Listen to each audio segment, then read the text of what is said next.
හැම බුද්ධ ශාසනයක්ම පවතින කාලේ විශේෂයෙන් මතක තියාගන්න පවතින කාලේ ඉවර වුණාට පස්සේ පිරිහෙන කාලයක් තියෙනවා. කන්දක මුදුනෙන් දෙපැත්ත වාගේ. නගින්න එක පැත්තකුත් බහින්න එක පැත්තකුත්. බුද්ධ ශාසනය බුදු වෙච්ච ගමන් බබලෙන්නේ නැහැ. ටික තමයි බබලෙන්නේ. පොඩ එකතු වෙලා වැඩිපුර රාතන් වහන්සේලා බී වෙලා මේ 80 මා ශ්‍රාවකයෝ වගේ ශ්‍රේෂ්ඨ අය එකතු වෙලා ඕම ටික කන්ද මුදුනට යනකොට උඩට එනකොට බබලෙනවා. ඊට පස්සේ අනිත් පැත්තට බහිනවා. උඩට දියුණු වෙන යුගයකුත් බසින යුගයකුත් කියලා. ඒ බහින යුගයේදී ආර්යවරු ගොඩාක් අඩුයි. දහම තියෙනවා පිළිපදින්නේ නැහැ කවුරු. ගණන් ගන්න නැහැ. වටිනාකමක් නැහැ. අන්න ඒ වගේ පිරිහීමෙන්පත් වෙනවා ධර්මයේ පැවතිලා. අන්න ඒ පිරිහෙන යුගයේදී අර බුද්ධ ශාසනය තාම පිරිහෙන යුගයේ වුණත් පවතිනවනේ. ඒ බුද්ධ ශාසනයනේ. ඒක නැවත නගා හිටවන්න ඕනේ.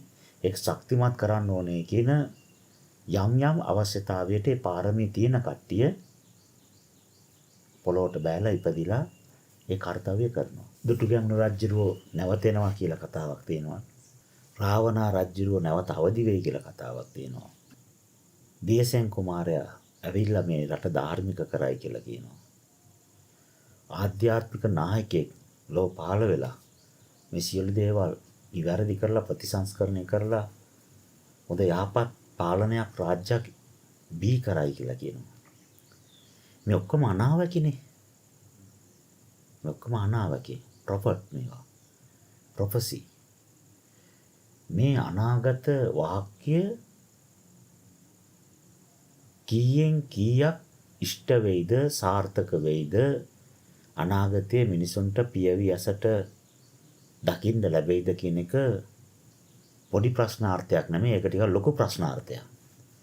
අර මුළු ලෝකෙටම පේනා වගේ ලොකු ප්‍රශ්නාර්ථයක්. හැබැයි විද්‍යාත්මකව මිනිස්සු ගවේෂණය කරන මේක සයන්ස් වලින්. ඒගොල්ලෝ ඒ සයන්ටිස්ට්ලා කැමති නෑ රාව් හතේ සිකුරු හතේ අන්න ඒ වගේ කතා පිළිගන්නේ. ඒව නිකන් දේවාල කතානේ. දේවාල කතා සයන්ටිස්ට්ලා පිළිගන්නේ. සිකුරු හතේ හිටියද ප්‍රශ්නයක් නෑ. මේ රාව් අටේ ප්‍රශ්නයක් නෑ. 8යි ළඟ හිටියද ගැටලුවක් නෑ කියලා කියනවා. සයන්ටිස්ට්ලා ඒව පිළිගන්නේ නෑ. ඒතර සයන්ටිස්ට්ලා බලනවා බුද්ධ යුගයේ හරි මේ පැටර්න් එක මේ ෆ්‍රීකවන්සි පැටර්න් එකයි පෘථිවියේ භ්‍රමණ වේගයයි ට්‍රැවල් ස්පීඩ් එකයි මේක අරගෙන කැල්කියුලේට් කරනවා. අවුරුද්දකට මේක කොච්චරක් වෙනස් වෙනවද? එතකොට අවුරුද්දට කොච්චරක් මේක වෙනස් වෙනවා නම් ඒකෙම අනිත් පැත්ත අඩු වෙන්න එපාය. එතකොට ඕම අඩු කරගෙන 2660 ගානක් 65-67ක් විතර ගියාට පස්සේ එනම් බුද්ධ කාලේ මේකේ භ්‍රමණ වේගය තිබිලා තියෙන්නේ මෙච්චරයි. එහෙනම් මේක වැඩි වෙලා මේක පුපුරනවද? නෑනේ. මේක ආලෝක වර්ෂ මිලියන ගාණක් මේක පවතිනවා. එහෙනම් එක්තරා වේගකට ගියාට පස්සේ මේක ආයි අඩු වෙනවා. ඒ කාලේ තාක්ෂණයක් නෑ, පෙන් ඩ්‍රයිව් නෑ, හાર્ඩ් ඩිස්ක් නෑ, ෆ්ලොපි ඩිස්ක් නෑ, ඩිජිටල් කම්පැක්ට් ඩිස්ක් DVD නෑ, කම්පැක්ට් ඩිස්ක් CD නෑ. ටේප් රෙකෝඩර් තමයි තියෙන්නේ. වයර් වලින් ටෙලිෆෝන් සමහර විට ඒවා තාක්ෂණයේ අතිම දුර්වලයි. මොකද්ද කියලා බැලුවාම මේ තරංගය තුල දත්තයක් ගබඩා කරන්න පුළුවන් කියන එක ස්ථිර විශ්වාසයකට කාටවත් ඇවිල්ලා නැහැ ඔළුවට. මේ තරංගයේ දත්තයක් ගබඩා කරන්න පුළුවන්. දුර්ධකාංග තැටියක් අරගෙන ඒ දුර්ධකාංග තැටියේ යම්කිසි තරංගයක් ස්ථාපනය කෙරුවොත් ඒ තරංගය දත්තයක් විදියට ගබඩා වෙයි. නැවත ඒක අපිට කියවලා බලන්න පුළුවන්. අවශ්‍ය නම් ඒක මකන්න පුළුවන්. නැත්නම් තව දාලා එකතු කරලා තියන්න පුළුවන් කියන ඒ තාක්ෂණය දිනු වෙලත් නැහැ. එහෙම වෙයි කියන විශ්වාසය ඇවිල්ලත් නැහැ. ඇයි? රොටේෂන් ස්පීඩ් එක අඩු නිසා දත්ත කොයිවත් රැඳෙන්නේ නැහැ. සාමාන්‍යයෙන් දත්තයක් රැඳෙන්න නම් පැයට කිලෝමීටර 10ට වඩා වේගෙ තියෙන්න ඕනේ. එතකොට තමයිලු ඒ ස්පීඩ් එකට තමයිලු දත්තයක් රැඳෙන්නේ. එතකොට ඒ යුගයේ තාක්ෂණය පොඩ්ඩක්වත් නැහැ. එතකොට ඒම තිබිච්ච යුගයක මේ භ්‍රමණ වේගය වැඩි වෙලා මේක පුපුරන්නේත් නැත්තම් 60 කිලෝමීටර 25000ක විතර වේගයකින් උදේ නැගිටලා බලනකොට ඉරේනවා. ඕම ඉරේනවා. ඕම එනවා. දත් ටික මැදගෙන එනකොට ඕම බයිනවා. ඒම රැවෙනවා. මොනකට හොදගෙන එළියට එනකොට ආයි මේ පැත්තෙන් ඉරේනවා. කැමරේ ගිහලා වාඩිනකොට ඕම රැවෙනවා. කැම කාලේ ඉවර වෙලා ඇඳ ගන්නකොට ඕම් ඉරේනවා ආයිපා. එළියට බයිනකොට ආයි රැවෙනවා. පිටත් වෙලා වැඩට යනකොට ඕම් දවල් වෙලා. කාඩ් එක ගාලා ගිහලා වාඩිනකොට ඕම් ඉර බෑගෙන යනවා. මේ විදියට හාවොත් රෑ දවල් මිනිස්සෙකුට සාමාන්‍ය කරන්න පුළුවන් කොටස කරනකොට දවස් 30ක් 40ක් ගිහිල්ලා. එහෙම වෙලා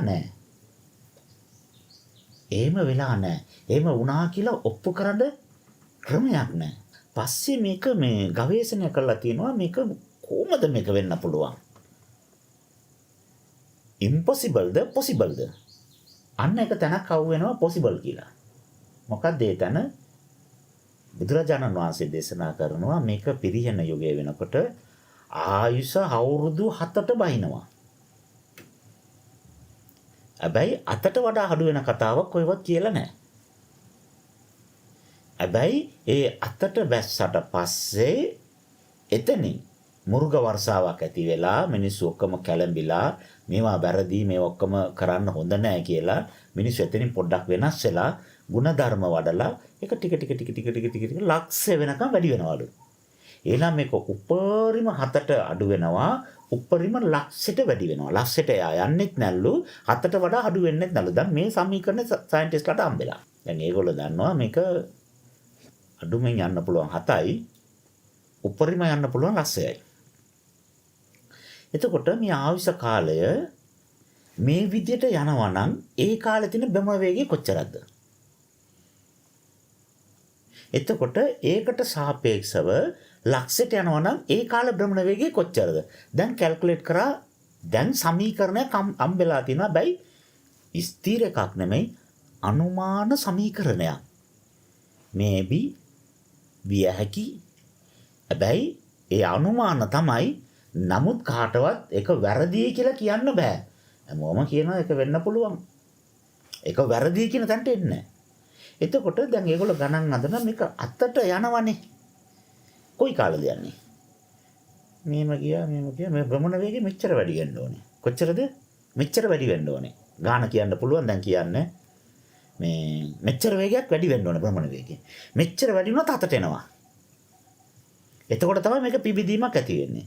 හැබැයි මේ යන රටාවත් එක්ක එච්චර වේගයක් එන්න මේ පැටර්න් එකට යන්න බෑ. මේ යන වේගය පිරිහීමේ දක්ෂකම් බලනකොට මේක ඉක්මනට අතට එන්න ඕනේ.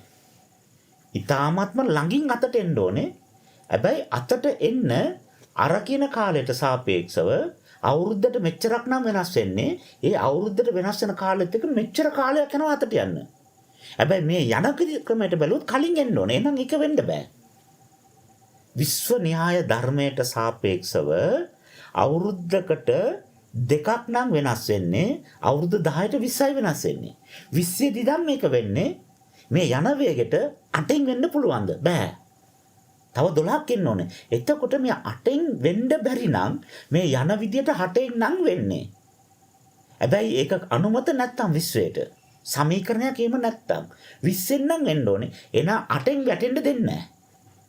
8න් ඒක කරන්න දෙන්නේ නැහැ. එහෙනම් මොනාර තැනකින් වැළකෙනවා මේක. කවුද වළක්වන්නේ? කොහොමද වළක්වන්නේ? එහෙනම් ඒ කාලේ ආධ්‍යාත්මික යුගයක් ඒකාන්ත වශයෙන්ම පාළ වෙන්න ඕනේ. 2030 ඉඳලා ආධ්‍යාත්මික යුගයක් පාළ වෙන්න ඕනේ. 2050 වෙනකොට ඒක සම්පූර්ණ වෙච්ච ආධ්‍යාත්මික යුගයක් බවට පත් වෙන්න ඕනේ. එහෙනම් අරක අඩු වෙන්න තියෙන එක ඕම බ්‍රේක් එක වැදලා ආපහු උඩට ඉස්සෙනවා. ඉස්සිලා අර කියන කාලෙ වෙනකන් අර අවුරුදු 7 කියන කාලෙ වෙනකන් අර විශ්ව න්‍යාය ධර්මයට පැටර්න් එකට සමීකරණයට මේක ක්‍රියාත්මක වෙනවා. එහෙනම් මේ වැටෙන්න යන යුගයේ එහෙම වැටෙන්න විශ්වයෙන් හේතු නැත්තම් ඒ ෆ්‍රීකවන්සියට සාපේක්ෂව ඒ කියන කාලේ වැටෙන්න බැරි නම් අනිවාර්යයෙන් මේක වැටෙන්න බෑනේ. එහෙනම් මේක නැගිටින ක්‍රමයක් එන්න ඕනේ. එහෙනම් විශ්වෙන් ඉබේ වෙන්න බෑ. එහෙනම් ආධ්‍යාත්මික නායකයෙක් අනිවාර්යයෙන්ම මෙන්න මේ කාලේ පාළ විය යුතුයි. එයා තමයි මේක නැගිටවන්නේ. එයාට විතරයි ඒක නැගිටවන්න පුළුවන්. අන්න අර ෆ්‍රීකවන්සි එක මෙතනදී වෙනස් වෙනවා. අර කින ලෙවල් එකෙන් ආපහු මේක දිගටම ගිහිල්ලා අර අත් අවුරුද්දෙන් වෙනස් වෙනකම්ම මේක කන්ටිනියු වෙනවා. එහෙනම් ස්ථීර වශයෙන්ම මුළු ලෝකෙම හදන්න පුළුවන්. හොඳ ප්‍රඥාවන්ත මහා දැනුම සම්භාරයක් එකතු කරගත්තා. හොඳ පාරමී තියෙන කෙනෙක් අනිවාර්යෙන් පාළ වෙන්න ඕනේ. උන්වහන්සේ පාළ වෙලා උන්වහන්සේ ඒක කරන්නේ නැහැ. ඒත් ලෝකේ ජනතාව වැඩිනේ. ලෝකේ ජනතාව වැඩි නිසා ඒක පාළ වෙලා මම තමයි මේක කරන්නේ මම මේම තමයි හිටියේ මේම තමයි කරන්නේ කියලා උන්වහන්සේ මොකවත් ඒක කරන්නේ. උන්වහන්සේ පාළ වෙච්ච ගමන් බලනවා කෝටි 800ක් ඉන්නවා. රටවල 250ක් විතර තියෙනවා. මේක ටිකක් සංකීර්ණ වැඩි වගේ. හැමතැනම බෝඩර් හැමතැනම මායින් හැමතැනම වීසා කියනවා හැමතැනම ටිකට් කියනවා බෝඩර් කියනවා පැන්නොත් වෙඩි තියනවා කියනවා. මේක හරියන්නේ නැහැ. ඉන්නකො පුතේ පොඩ්ඩක් දෙන්නකො මට වෙලාව කියලා උන්වහන්සේ ෆොටෝකොපි ගන්නවා කැලෑවට වෙලා. ඒ කියන්නේ උන්වහන්සේගේ ඒ කියන්නේ ආධ්‍යාත්මික නායකයා ඒ දියසෙන් කුමාරයාරි මොනවාරි කියන ඒ උත්තමයා තමන් වගේම ෆොටෝකොපි ගන්න 500ක් විතර. ගහලා කියනවා මම වගේ දැන් 500ක් ඉන්නවා ලෝකේ රටවල් 250ක් විතර තියෙන්නේ දෙන්න බෙදිලා යන්න කියලා කියනවා. දීලා මුළු ලෝකෙම අප්ඩේට් කරලා අනිත් පැත්තට හරවන්න මාස 6ක් ඇතුළත කියලා. බලාගෙන ඉද්දී අසාමාන්‍ය විදිහට ලෝකෙ වෙනස් වෙලා භ්‍රමණ වේගය වෙනස් වෙලා ආධ්‍යාත්මික පිබිදීම හට අරගෙන මුළු පෘථිවියම කන පිට ඇරෙනවා. ඒක විද්‍යාඥයෝ විශ්වාස කරනවා. ඒ නිසා අයින්ස්ටයින් කියනවා මේක වෙනවයි කියලා. ඒතකොට ලෝකේ තවත් ගොඩාක් විශේෂඥ විද්වතුන් කොරියාවේ සිල් මාතාවක් එයා කියනවා. එතකොට අපේ ආතසි ක්ලාක් එයා කියනවා මෙන්න මේක වෙනවාමයි කියලා. අන්න ඒ වගේ එක පොත්වල ඒගොල්ලෝ ලිඛිතවම ලියලා තියෙනවා. මේ 2050 වෙනකොට ආධ්‍යාත්මික යුගයක් අට ගන්නවා මෙම වෙනවා. ඒ ඔක්කොම අර සමීකරණයට සාපේක්ෂව තමයි කියන්නේ. සයන්ටිස්ට්ලා ඒ ඔක්කොම අනාගත වාක්‍ය ඒවා වෙන්නේ නැහැ කියලා විරුද්ධ වෙන්නේ නැහැ. ඒගොල්ලෝ ෆ්‍රීකවන්සි ලෙවල් එකකින් විද්‍යාත්මක ෆිසික්ස් වලින් බලනකොට එහෙම දෙයක් අනිවාර්යෙන් විය යුතුමයි. එහෙම වුණ නැත්තම් මේම එකක් වෙනවා. එහෙම වෙනවා නම් අර කින කාලෙට තියෙන කාලෙ වැඩි නම් ඒක කලින් උනේ හැයි. ඒකට තියෙන හේතුව බලනකොට හැමදේම හේතුඵල දාමින් ලෝකෙ සිද්ධ වෙන්නේ නිව්ටන්ගේ නියමයට. එහෙනම් එතන හේතුවක් නැහැ එහෙම වෙන්න. එහෙනම් එතන හේතුවක් නැත්තම් ඒක වෙන්නම බෑ. එහෙනම් මේක වැළකෙනවාමයි. අනිවාර්යෙන් ඒ කෙනා පාළ වෙන. ඒකයි ඒ ආධ්‍යාත්මික නායකයා මේ වෙනකොටත් පාළ වෙලා ඇති කියලා ගොඩාක් මිනිස්සු මේ දවස්වල හොයනවා. එහෙම කෙනා කවුද? ඒක මොකද්ද කරන්නේ? මොන වගේ හේතුවක් නිසාද එම කෙනෙක් ඇවිල්ලා ඉන්නේ? මොකද්ද උන්වහන්සේ ගන්න පියවර? කවුද? දියසෙන් කුමාරයාද? ජාති සෝතාපන්නද? රාවණා නැවත නැගිටලාද? දඬු මොනරා දැන් ආයි වැඩද? දැන් දඬු මොනරාගෙන් දෙන්නේ නැත්තම් V8 එකෙන් එයිද? එහෙම නැත්තම් ප්‍රාඩෝ එකක් ගනීද? එහෙම නැත්තම් උන්වහන්සේ සමහර විට අස්ව කරත්තයක් අරගෙන පරණ පැටර්න් එකට එයිද? දැන් මේ විදිහට ඒගොල්ලෝ කල්පනා කරන ලෝකෙ මිනිස්සු ඔක්කොම ඒගොල්ලන්ගේ ප්‍රඥාවට සාපේක්ෂව තීරණයකට එන්න බෑ මොකද්ද ඊළඟට වෙන්න යන්නේ කියලා. රාවණා වුණොත් එහෙම වෙයිද? දියසෙන් කුමාරය වුණොත් මෙහෙම වෙයිද? ආධ්‍යාත්මික නායකයෙක් වුණොත් මෙහෙම වෙයිද? එයා ගීයෙක්ද, පැවිද්දෙක්ද, රාජ්‍ය නායකයෙක්ද? එහෙම නැත්නම් සම්පූර්ණයෙන්ම කිසිම දෙයක් නැති අන්ත අසනච්ච දුප්පත් පවුලක පොඩි ළමයෙක්ද? කාටවත් හිතා ගන්න බෑ. ඒ ප්‍රශ්නෙට උත්තරේ දන්න අය කියන්නේ කියන අය දන්නේ නැහැ. මාතෘකාව ඒක. ඒ ප්‍රශ්නෙට උත්තරේ දන්න අය කියන්නේ. කියන අය කවුරුත් ඒකට උත්තරේ දන්නේ නැහැ. මගෙන් ඇහුවොත් ඉතින් මට කියන්න අවශ්‍යතාවයක් නැහැ. මොකටද මම ඒ උත්තරේ කියන්නේ? එයාට අවශ්‍ය නම් එයා ඒක දිනු කරලා ඒක දැනගත්තාද? ඒක එයාගේ ප්‍රශ්නයක් නේ. එයාටයි අවශ්‍යතාවය තියෙන උත්තරේ. ඉතින් අනුන්ගෙන් උත්තර ගන්න ඇයි? තමන් විසින් දැනගත්තාම තවත් ස්ථිරයිනේ, විශ්වාසයිනේ. නම වඩලා දැනගන්න. ඒ නිසා අර ආධ්‍යාත්මික නායකයෙක් ඒකාන්ත වශයෙන්ම විය යුතුයි. මේ පෘථිවිය වෙනස් විය යුතුයි. හේතුව එහෙම නැත්තම් අර කියන සමීකරණය තුල හේතුවක් නැතුව මේක වෙන්නේ කොහොමද කියන ප්‍රශ්නෙට මුළු සේරම විද්‍යාත්මක පද්ධතියම හැන හිටිනවා. අර විදුලිය හැන ඉට්ටා වගේ. ඇයි ඒ කට්ටියට හිතා ගන්න බෑ? එහෙම රීසන් එකක් නැතුව මේක වෙන්න බෑ. එහෙනම් අනිවාර්යෙන් එනවා කියන තැන ඉන්න. ඒ ඉඳලා විශේෂ රටවල් ඔක්කොම මේ වෙනකොටත් ඒ ආධ්‍යාත්මික නායකයා හොයන්න පටන් අරන් තියෙන්නේ. ගොඩාක් කට්ටිය දන්නවා එහෙම කෙනෙක් පහළ වෙනවා නම් මොන වගේ ෆිලොසොෆි එකක්ද එයා දේශනා කරන්නේ. එයා දේශනා කරන්නේ මේ ලෝකයේ හැමදේම අනිත්‍යයි කියන එක. දුකයි කියන එක. අනාත්මයි කියන එක. අපි මේ ලෝකයේ මොනවා කෙරුවත් ස්ථිරව පවතින්නේ නැහැ කියන එක. එහෙනම් ඒ concept එක කාගේද? ලෝඩ් බුද්ධා. තථාගත ගෞතමයන් වහන්සේ. එහෙනම් ඒකනම් concept එක ඒ ආධ්‍යාත්මික නායකයා දේශනා කරන්නේ.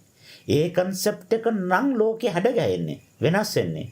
එහෙනම් බුදුදහම 2050 වෙනකොට බබලෙනවා. එහෙනම් අපේ ආගම් වලට මොකද්ද වෙන්නේ? අපි මහා ලොකෝට අල්ලාගෙන ලොකු පිරිසක් එක්ක පිරිවරාගෙන ඉන්න මේගොල්ලෝ ඔක්කොම බුදුදහම සරණ යනවද? එහෙම නැත්නම් බුදුදහම සරණ ගියේ නැති වුණත් බුද්ධ concept එකට අනුව ජීවත් වෙන්න හුරු වෙයිද? ඒවට එකඟ වෙයිද? ඒවා අනුමත වෙයිද? රාජ්‍ය නියෝග වලින් ඒවා ක්‍රියාත්මක වෙයිද? අන්න එදාට ගන්න තීරණය මොකද්ද? එහෙනම් එහෙම පිබිදෙන්න දෙන්න බෑ. එහෙම නායකයාට මේ මහ පොළවේ ඉන්න දෙන්න බෑ. එයාව අයින් කෙරුවොත් අන්න අර කියන දේ වෙන්නේ නැහැ. එහෙනම් කෝටි 100ක්ද 200ක්ද 500ක්ද ඕනේ ලොකු ප්‍රොජෙක්ට් ආරම්භ කරලා ලොකු ආයෝජනය කරලා ඒකින ආධ්‍යාත්මික නායකයා ඝාතනය කරන්න සම්පූර්ණ සුණුවිසුණු කරලා ඉවර කරලා දාන්න දැනටමත් ක්‍රියාත්මක වෙලා ඒ රටවල් වලට කණ්ඩායම් බහැලා සංචාරකයෝ විදියට වෙන වෙන රාජ්‍ය ආයතනවල රාජ්‍ය කටයුතු සඳහා ප්‍රොජෙක්ට් ක්‍රියාත්මක කිරීම සඳහා කියලා ඇවිල්ලා දැනටමත් බහැලා ස්ථාපනය වෙලා ඉන්නවා. ඒගොල්ලොත් හොයනවා.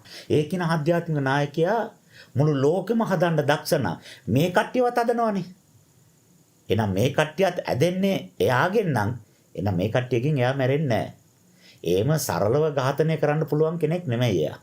එහෙම ඝාතනය කරන්න පුළුවන් විදිහේ පරිසරයක ඉන්නෙත් නැහැ. එවැනි දුර්වල චරිතයකුත් නෙමෙයි. එහෙනම් කවදාකවත් එයා ඝාතනය වෙන්නේ එයාගේ ඉලක්කය සම්පූර්ණ කරනකම්. එයාට හිතිය හැටි කියලා එයා තමයි යාගේ ආයුෂත් අරින්නේ. එහෙම නැතුව මරන්න පුළුවන් චරිතයක් නෙමෙයි. ඒතු විශ්වය තමයි තීරණය කරන්නේ ඒ කවුද කියන එක. එහෙනම් මේ විශ්වයේ අවශ්‍යතාවයට යම්කිසි කෙනෙක්ව තීරණය කරලා විශ්වයට එවන ලබනවා නම් එයා ආලේපලත් තැනත්තා. ආලේපලත් කියලා කියන්නේ තෝරාගත්තා වූ තැනත්තා. විශ්වයේ විසින් තෝරාගත්ත තැනත්තා. ආලේප කරලා වෙස් බඳිනවා වගේ ආලේපලත් තැනත්තා. එයා විශේෂ කෙනෙක්. එයා විශ්වය ආරක්ෂා කරනවා. එයා එන්නේ විශ්වයේ අවශ්‍යතාවයට. පෘථිවිය අවශ්‍යතාවයට. එහෙනම් පඨවි ධාතුව එයා ආරක්ෂා කරන බුම්මාට දෙයියෝ ආරක්ෂා කරනවා. ආපෝ ධාතුව ජලබාර දෙයියෝ ආරක්ෂා කරනවා. වායු දෙයියෝ එයාත් එක්ක අසිපත අරගෙන පිටිපස්සේ ඉන්නවා එයා ළඟ. අග්නි දෙයියෝ එයාගේ ඉස්සරහින් යනවා. කීයටවත් එයාට කිසිම දෙයක් කරන්න බෑ මොකවත්. ණයා ගැව්වත් ණයා මැරෙනවා. ඒ කියන්නේ විස දීලා මරන්න බෑ එයාට. කිසිම කාන්තාවට රාගයෙන් මෙල්ල කරන්න බෑ යාව. වස්තු දීලා සම්පත් දීලා මුලා කරන්න බෑ යාව. කිසිම හේතුවක් නිසා එයා මේ මහ පොළොවේ කිසිම දෙයකට රැවටෙන්නේ නැහැ. හේතුව රැවටිච්ච මිනිස්සුන්ගේ රැවටින්මෙන් මුදව ගන්න ආපු කෙනෙක් යා. ගැලවුම් කරු විමුක්තිදායකයා. ඒ උත්තමයාට චීත කැලලක් පෙන්නලා වාහනයක යතුරු කැලලක් දීලා ඒම රවට්ටන්න බෑ. එයා මේක මුලාවක් මේ මෝහයෙන් නිදහස් වෙන්න කියලා මිනිසුන්ට යථාභූත ඥානය දේශනා කරන්න ආපු කෙනෙක්. එයාව රවට්ටන්න බෑ මේ මෝඩ මිනිසුන්ට. එයා රවටෙන්නෙත් නෑ. එම එසේ මෙසේ රවට්ටන්න පුළුවන් විඥානයකුත් නෙමෙයි. ඉතින් කවදාක්වත් එයාට මේ මහ පොළොවේ කිසිම නාම රූපයකින් අයිතකරක් වෙන්නේ නැහැ. ඒක විශ්ව ධර්මයේ විසින් තීරණය කරපු එකක්. හැම බුද්ධ ශාසනයකම පිරිහෙන යුගයේ වෙනකොට යම්කිසි හේතුවක් නිසා කලින් පිරිහෙනවා වගේ ක්‍රමවේදයක් නිර්මාණය වුණොත් ඒක වළක්වන්න ටීම් එකක් බයිනවා. ඒකත් විශ්වයේ විසින්ම තීරණය වෙලා යම්කිසි බුද්ධ ශාසනයක මේ බුදුරජාණන් වහන්සේගේ ශාසනය යම්කිසි කාලයක අඩපණ වුණොත් යම්කිසි කාලයක ක්‍රියාත්මක නොවි යම් හේතු නිසා මේ ශාසනය කඩතොළු වෙමින් පැවතුනොත් ඒ ධර්මයේ ආලෝකය අඩු වුණොත් එදාට අපේ තිරය අලුත් කරලා හොඳට තෙල් වලින් පොඟවලා නැවත පත්තු කරලා ආලෝකමත් කරවනවා. ඒ 84000ට නැවත අලුත් දැක්මකින් පණ දෙනවා. ඒ කියන සූත්‍ර ටිකම නැවත අලුත් නව නිර්මාණයකින් දේශනා කරනවා. පුරාණ සූත්‍ර ටික කාලෝචිත කරනවා. ඒ අලුත් යුගයට ගැලපෙන විදියට ඒ නාම රූප වලට ගලපලා නැවත ඒක නව නිර්මාණයක් විදියට දේශනා කරනවා. නැවත 84000ට පණ දෙනවා. නැවත ඒ ශාසනය අර තිබුණා වගේම හායි බබලෙනවා. ඒක විශ්වය විසින් ගන්න තීරණයක්. ඒක හැම බුද්ධ ශාසනයකම එම කාලෙට කලින් කඩා වැටෙනවා නම් එහෙම දෙයක් වෙන නිසා විශ්වය විසින්ම අර ටීම් එක තීරණය කරනවා. ඒගොල්ලන්ට එහෙම අදහස් පහළ වෙනවා. ඒගොල්ලෝ තාන භාග්‍යවතුන් වහන්සේ බැරි වෙලාවත් මේ ශාසනය පිරියන යුගයේ කල්ලාතුව පිරියුණොත් වේගයෙන් පිරියුණොත් මේක වළක්වන්න ඒ ශාසනය මේ කියන ධහම නැවත පුබුදවන්න අපට අවසර ලබා දෙන්න කියලා. ඒකට බුදුරජාණන් වහන්සේ දන්න මේ කට්ටිය මේ මෙතන පිරිනිවන් පාන්නේ නැහැ කියලා. මේගොල්ලෝ මෙතන මේක ඉවර කරන්නේ නැහැ කියලා. මේගොල්ලෝ ටිකක් දුර යන කට්ටිය. ඇයි යන්නේ කියලා බලනකොට අර හේතුව නිසා මේම කට්ටිය පාළ වෙලා මේගොල්ලන්ට ඒ සිතුවිලි පාළ වෙලා. එහෙනම් මේක විශ්වය ගත්ත තීරණයක්. එහෙනම් මට මේ කට්ටිය රාත් කරවන්න බෑ. එහෙනම් ඒක එහෙම කරන්න කියලා අවසරය දෙනවා. ඒගොල්ලෝ ඒ අවසරය අරගෙන ගොඩාක් පින් කුසල් කරගෙන දිව්‍ය ලෝකවල ඉඳලා ඒ නිසි කාල වෙනකොට කැමැත්තෙන් චුත වෙලා මතුවෙනවා මහ පොළවේ. මතුවෙලා ඒගොල්ලෝ පුංචි කාලේ ඉඳලා මහා ප්‍රඥාවන්තයෝ විදියට පුංචි කාලේ ඉඳලා හැම ධර්මතාවයක්ම ඇසෙන් දැකලා කනෙන් ඇහිලා තේරුම් අරගෙන ඇදිලා වැඩිලා උසස් වෙලා තරුණ කාලේ 이르දි බල ඔක්කොම වඩලා පුරුදු වෙලා මේ ලෝකයේ මොන දෙයක් කරන්න පුළුවන් සද්දාන්ත නාලාගිරි හතා වගේ ශක්තිමත් වෙලා ඒක සමාජයට එනවා ඒක නිවැරදි කරන්න. ඒක විශ්ව ධර්මතාවයක්. ඒක කාටවත් වෙනස් කරන්න බෑ. මේ වෙනකොටත් ඒ කට්ටිය ඇවිල්ලා ඉවරයි. කිසිම NGO එකකින් කිසිම අන්‍ය ආගමිකකට මොකවත් කරන්න බෑ. ඒගොල්ලෝ පව්. ඒගොල්ලෝ කඩුව මුවක් තියෙන කොටත් මේ යුද්ධය ඉවරයි. ඒ යුද්ධය ඉවර කරලා ඒ කට්ටිය. අපරාධේ කඩුව කොස් කපන්න හොඳයි. කාටවත් දැන් මොකුත් කරන්න බෑ. දැන් 90ක් වැඩ ඉවරයි. ඉවර කරලා තියෙන්නේ. ඒ බබලෙන් එක ශාසනය නැගිටින එක ලෝක සත්‍ය අනිවැරදි වෙන එක 2050 වෙනකොට වෙනවාමයි. ඒක මා පොළොවේ ක්‍රියාත්මක වෙනවා. ප්‍රශ්නෙට උත්තරේ ලැබුණාද? කවුද නායකයා කියලා අහන්න එපා. මං විතරක් දැනගත්තාම ඇති. ඒක ලෝකේ දැනගන්නකොට හැමෝම දැනගත්තාද? සිංහාසනය ගොඩාක් වටිනව නේද? සිංහාසනය ගොඩාක් වටිනව නේද? ඇයි වටින්නේ? රජතුමා එකේ වාඩි වෙන නිසානේ. එතකොට වටිනාකම වැඩිපුර තියෙන සිංහාසනයේටද ඒ වාඩි වෙන මිනිස්යාටද? එහෙනම් ඒ ආධ්‍යාත්මික නායකයා සිංහාසනයට වටිනාකම දෙන්නේ නැහැ. ඒ සිංහාසනයට වටිනාකම ලැබෙන්නේ Taman ඉඳ ගන්න නිසා නම් එහෙනම් මමයි වටින්නේ සිංහාසනේ නෙමෙයි. එහෙනම් සිංහාසනයක් නැති පාලනයක් තියෙන්නේ. සිංහාසනයක් නැති පාලනයක්. එයා රජ කෙනෙක් නෙමෙයි. හැබැයි රජකම තියෙනවා. කිව්වොත් යමක් ඒ අන පිළිපදිනවා. ඒ තේජස ඒ විදියට කීකරු වෙනවා. රටේ ජනතාව, ලෝකේ ජනතාව ඒක අනුමත කරන එක හරි. ඒක විද්‍යාඥයන්ට ඒ තර්ක බිඳින්න බෑ. ඒගොල්ලෝ ළඟ දන්න භෞතික විද්‍යා, රසායනික විද්‍යා, ජීව විද්‍යා කිසිම දෙයකින් ඒවා බිඳින්න බෑ. ඒ තර්ක බිඳින්න බෑ. ඒගොල්ලන්ගේ පරීක්ෂණාගාර, විද්‍යාගාරවල තියෙන උපකරණ මදි. ඒකෙන සමීකරණ තේරුම් ගන්න. ඒ නිසා අනුමත කරනවා. ඔටුන්න නැති රජ කෙනෙක්. සිංහාසනයක් නැති රජ කෙනෙක්. පාලනයක්. සිංහාසනයක් නැති පාලනයක්. ඔටුන්න නැති රජ කෙනෙක්. සාමාන්‍ය වැසියෙක්. මුළු ලෝකෙම එයාට ඇහුම්කන් දෙනවා. එයා කියන දේ ලෝකෙම ආනෝ. හේතුව එයා කියන දේ ලෝකේ ආනව නෙමෙයි. වරදවා තේරුම් ගන්න එපා ඔබ වහන්සේ. ලෝකේ ආන්නේ මොනවද කියන එක එයා දන්නවා. ඒ නිසා ආන දේ එයා කියන්නේ. ඒ හින්දා යන්නේ මිනිස්සු. දැන් ගොඩාක් මිනිස්සු ඒගොල්ලන්ට අවශ්‍ය දේ කියලා ලෝකෙ මිනිස්සු මං කියන දේ ආන්නේ නැහැ. මම ජනාධිපති මම කියන දේ ලෝකෙ මිනිස්සු ආන්නේ උද්ඝෝෂණ කරනවා කියලානේ කියන්නේ. එයා කියන දේ රටේ මිනිස්සු ආන්නේ නෙමෙයි. රටේ මිනිස්සු ආන දේ එයා කියන්නේ. ඒ ආධ්‍යාත්මික නායකයා දන්නවා මේ මිනිස්සු මොනවා කිව්වද ආන්නේ කියලා. ඒ ආන දේ කියනවා. ඒ හින්දා ඉස්පිල්ලා පාපිල්ලක් නැර මිනිස්සු අහුම්කම් දෙනවා. මිනිස්සු ආන දේ තමයි යා කියන්නේ. ආන්න නැති දේ කියන්නේ. ඒ හින්දා කවදාත් උද්ඝෝෂණ කරන්නේ නැහැ, විරුද්ධ වෙන්නේ නැහැ.